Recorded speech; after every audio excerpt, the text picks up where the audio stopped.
The man at the quick check. Ominous synth music fades in. You ever notice how the smallest towns always have one place that never sleeps? For me, that place is a quick check gas station, the only 24/7 stop for miles in my quiet rural town. It sits off a lonely stretch of highway that barely sees traffic after midnight. From my house, it's about a 25-minute drive if I'm speeding, and I usually am. See, my sleep schedule is a disaster. I code late into the night, lost in caffeine and tunnel vision until hunger punches through at 2 a.m. That's usually when I grab my keys, fire up the car, and make the drive down that empty road. Just me, the hum of the engine, and miles of dark nothingness. That night, the one I'll never forget, started the same way. Quiet, ordinary, safe. I pulled into the quick check lot, the only car there besides an old pickup parked crooked near the edge. The fluorescent lights above the gas pumps buzzed, flickering like they were fighting to stay alive. I went inside, ordered a sandwich, and started pacing the aisles to kill time. The usual ADHD restlessness. That's when I saw him. At first, I thought my eyes were playing tricks on me. But no. There was a man sitting cross-legged on the floor, facing one of the refrigerators at the back of the store. Perfectly still. Perfectly silent. Like he was studying the glass door. He wore a dirty brown coat and faded jeans. His back was hunched at a weird angle, almost strained. Something about it immediately felt wrong. I tried to brush it off, but curiosity got the better of me. I wanted to see his face. So I took the long way around, pretending to browse chips, looping behind the aisles so I could glance at him from the other side. When I turned the corner, he was already staring at me. His head had snapped around with inhuman speed, and those wide, unblinking eyes locked onto mine. I froze. He didn't move. Didn't speak. Didn't even breathe. His lips trembled, not like he was cold. It was hot inside, but like his body couldn't control itself. His pupils were huge, his stare empty and distant. No expression. No emotion. Just void. The seconds stretched into forever. I looked away first, pretending to check my phone, pretending like nothing happened. But every nerve in my body screamed at me to leave. When my sandwich was finally ready, I grabbed it, mumbled a thanks to the cashier, and walked out as calmly as I could. The moment I reached my car, my hands started shaking. I told myself he was just some drugged-up stranger. Harmless. But as I turned onto the highway, something flickered in my rearview mirror. Movement. I looked back and saw a figure running, sprinting, across the quick check parking lot. The brown coat. The same one. He wasn't running toward the store. He was running toward a truck parked near the pumps. Before I could process it, my heart dropped. The truck's headlights flicked on, bright, sudden, angry. I gunned the accelerator, speeding down the dark highway, trying to shake the thought that maybe he was following me. The road was empty, no other cars, no towns, no exits. Just miles of black asphalt and trees closing in on both sides. Then I saw it, headlights in my mirror. 2 white dots growing larger. Faster. He was behind me. At first, I thought maybe it was just another late-night driver. Then the truck's high beams flashed. Once, twice, blinding me. My pulse spiked. I slowed down, expecting flashing red and blue lights next, but there were none. No sirens. When the truck drew close enough, I saw it clearly. The same pickup from the parking lot. The same brown coat behind the wheel. He honked, blared, then rammed my bumper. I screamed and slammed the gas pedal. The speedometer climbed. 80, 90, 100. My tires howled as I swerved, trying to keep control. He hit me again, harder this time. My car fishtailed. That was when I realized this wasn't road rage. He was trying to kill me. Instinct took over. I swerved into the other lane and slammed my brakes. The truck flew past, fishtailing wildly before spinning off the road and disappearing into the darkness. For a moment, all I heard was my own heartbeat. I didn't stop. I didn't look back. I just kept driving until I saw the lights of home flickering faintly on the horizon. When I got inside, I called the police, shaking, breathless, rambling. They said they'd look into it. I haven't heard anything since. That was a week ago. And every night since, when I pass that same stretch of highway, I swear I still see headlights in the mirror. The woman on Route 82. Low desert wind hum fades into slow heartbeat sound underneath. This happened just a few months after the quick check incident. I wish I could tell you I moved on, that I stopped driving alone at night, but I didn't. Money was tight, and I was still working those late-night delivery routes through New Mexico and Arizona. Long drives. No witnesses. Endless silence. It was around 1 a.m. when it happened. I was deep into the final leg of a run from Phoenix to Lovington, cruising along Route 82, a narrow two-lane strip cutting straight through the desert like a scar. If you've ever driven that way, you know it feels like another planet after midnight. No houses. No gas stations. Just dirt, wind, and the occasional coyote crossing the road. You could drive for 30 minutes without seeing another pair of headlights. I had a podcast playing to keep myself awake. Ironically, it was a true crime one. That's when I saw it. A small red hatchback pulled off onto the shoulder ahead, hazards blinking in the dark. At first, I planned to drive right past. People fake breakdowns all the time, and in the middle of the desert, that could be a death trap. But as I got closer, I saw her. A woman, standing beside the car, holding her phone high like she was trying to catch a signal. She looked helpless, terrified even. And that thought messed with me. I pictured my sister stranded out there. My girlfriend. What if nobody stopped for them? I slowed down, rolled the passenger window down halfway. She rushed up the second I stopped, like she'd been waiting. Her voice was shaky, pleading. My car died.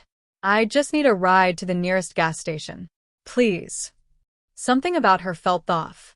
Her voice trembled, but not in fear, more like adrenaline or something worse. Still, I wasn't unarmed.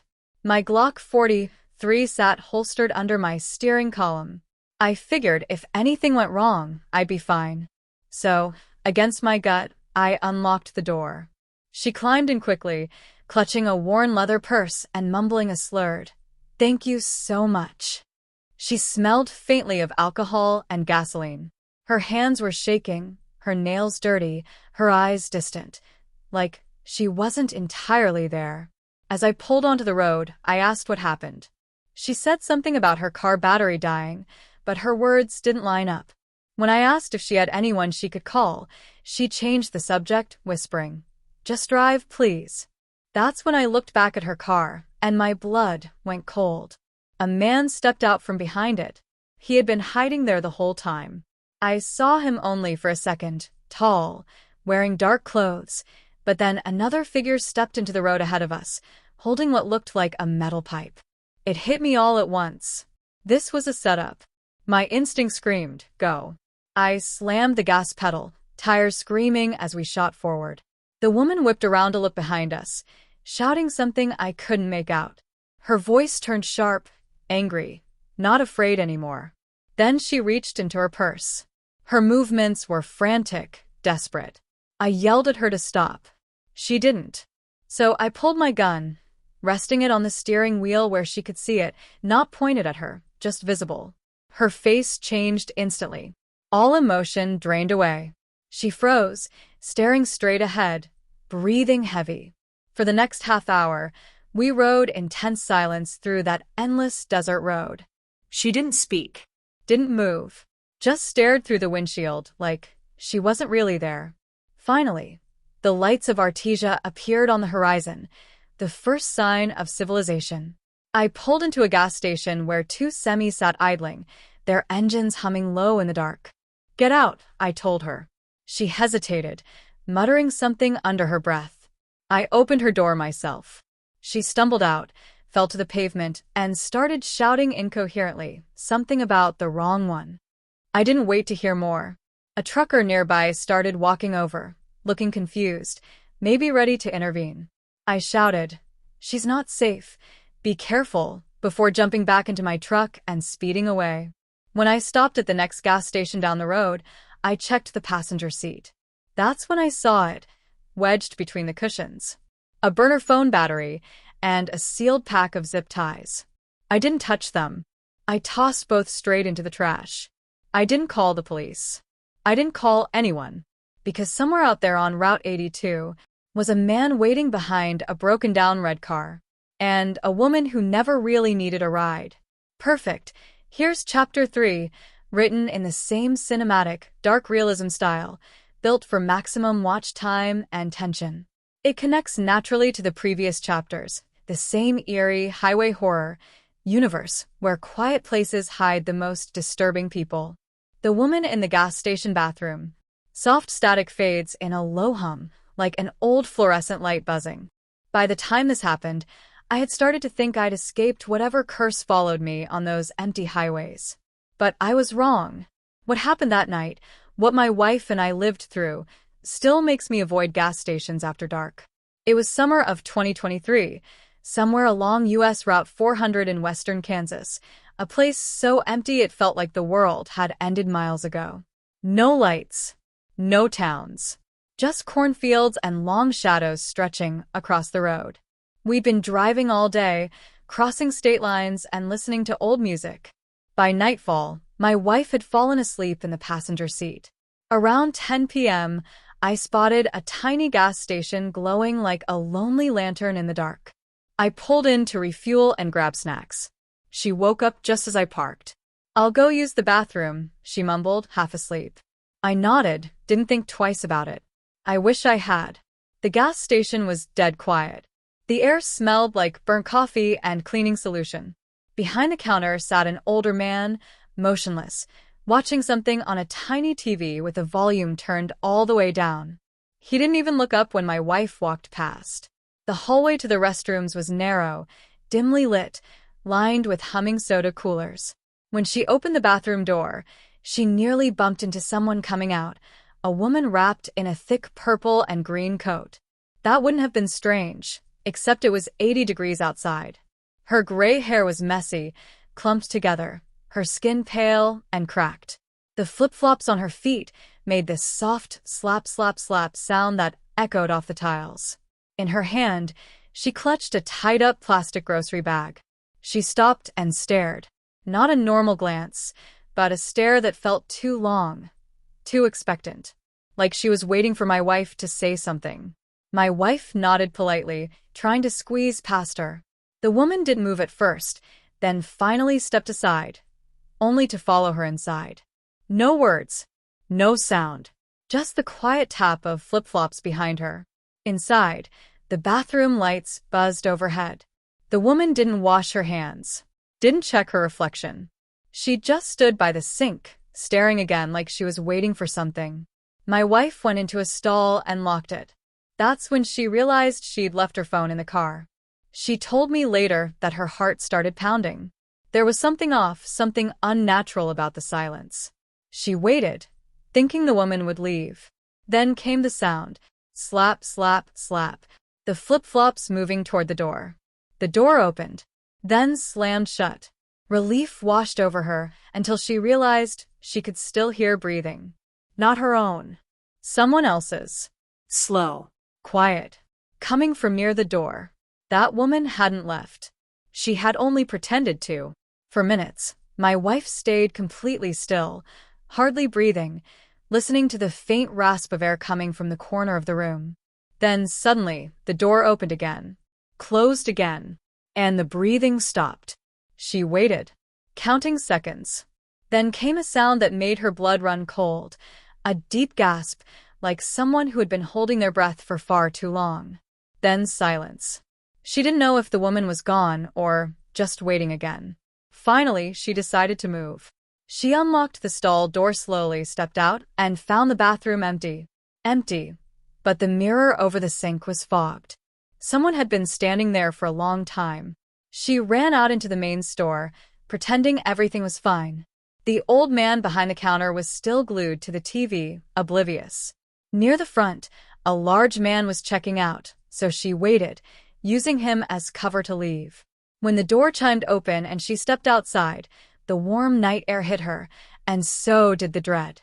The woman was there, standing by the side of the building, half hidden in shadow, still holding that grocery bag. Her face twisted in a strange, tight grin, lips pressed so hard they almost disappeared.